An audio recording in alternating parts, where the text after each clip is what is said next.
देश आजादी के अमृत काल में प्रवेश कर चुका है। लाल किले की प्राचीर से 76वें स्वतंत्रता दिवस पर प्रधानमंत्री नरेंद्र मोदी ने इसके लिए बिगुल भी बजा दिया और कह दिया है कि अगर किसी के मन में किसी भी कोने में कोई गुलामी है तो उसे निकाल फेंकना चाहिए और सबको एक समान होकर देश की प्रगति में योगदान देना चाहिए। बड़ा संकल्प, दूसरा प्राण है किसी भी कोने में हमारे मन के भीतर, हमारे आदतों के भीतर गुलामी का एक भी अंश अगर भी अभी भी है तो उसको किसी भी हालत में बचने नहीं देना। अब 100%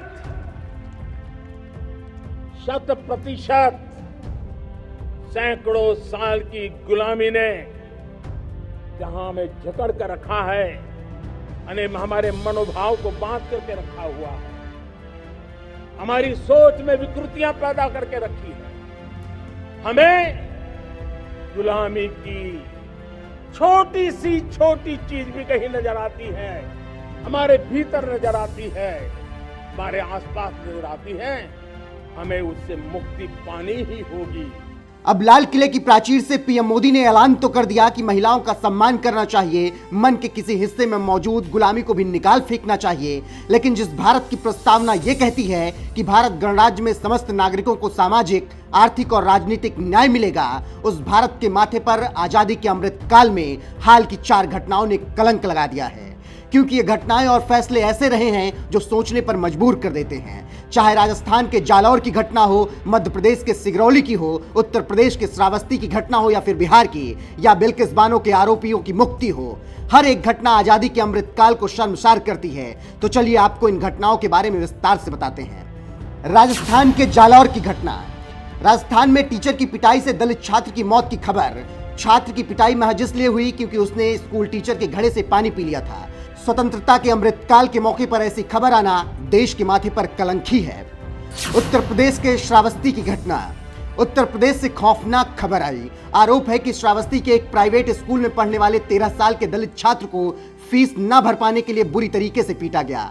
छात्र की हालत खराब होने पर परिजनों ने अस्पताल में भर्ती कराया, जहां उसकी मौत हो गई।